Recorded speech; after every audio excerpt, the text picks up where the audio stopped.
Hey, everybody, and welcome to The Odds Couple. I'm Sid Rosenberg here with my good friend and esteemed handicapper, Mark Lawrence, from the new and improved Playbook.com. Hey, Mark, how are you? Sid, it's always great to be back with you. It is nice to have you back as well. Mark, in last week's show, we had a very unhappy Tommy in Auburn Hills write to us that he was absolutely appalled that the Lions were 6.5-point dogs against the Redskins. Looked like he was right on the money. The Lions get their first win since 2007. Appalled. I mean, a small dog, they were 6.5 because this last year and a half they've been a much, much larger dog. But congratulations to everybody in Detroit.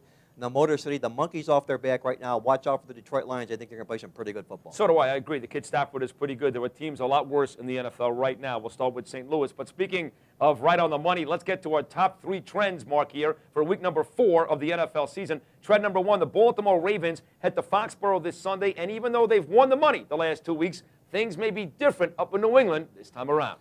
Well, you take a look at the Baltimore Ravens here, and the trend that jumps out here, they're 0-10 against the spread with revenge when they're playing off back-to-back straight-up and ATS wins. They've gotten off to another great start. Have the Ravens this year. Joe Flacco, no sophomore blues for him, but they've got this big hurdle, this huge trend to get over this particular weekend. I know you're going to have something to say about this a little later in the show. Yes, I will. I'm very impressed with Flacco and the Ravens, and I may, in fact, buck that trend. Seattle makes a trip to Indy to face Peyton Manning and the Colts, Mark. At first glance, it looks to be a mismatch, especially if Hasselbeck is still out and Seneca Wallace gets the start. But there might be more than meets the eye even here. I think there is, Sid. Look inside this football game here. You've got the Colts coming in here off back-to-back impressive road victories. Now they're going to lay a touchdown plus to a decent Seattle football team, much better with Hasselbeck, as you mentioned here, may or may not play in this game. But the fact of the matter is Seattle 10-1 to the spread off back-to-back losses, taking more than a touchdown in this contest here.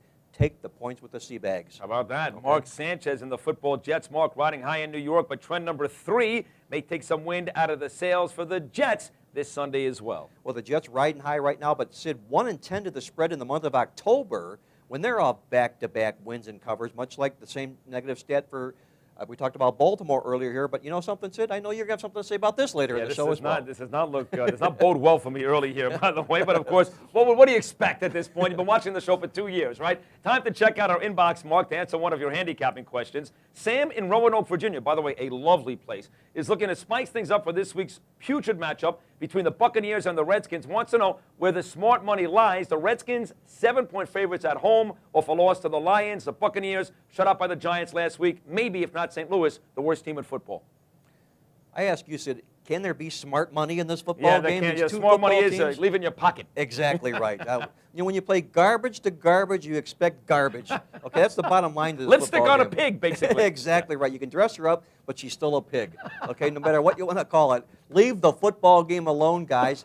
Let's let a winner decide who's going to win and eventually play on that team. But you know something? Whoever loses this game, most likely Tampa Bay, will be an official ugly pig next week. And we'll tell you all about ugly pigs in the show next week. There you go. That's right. 0-4 for Josh Johnson or Jason Campbell. Remember, actually, the Redskins have won a football game. They did beat St. Louis 9-7 in week 2. Remember, if you have any handicapping questions, feel free to send Mark and I an email to theoddscouple@opensports.com. That's theoddscouple@opensports.com. That'll do it for the first segment here. The picks are coming up next. We're making you money, man. We're going to do it right here on The Odds Couple after this.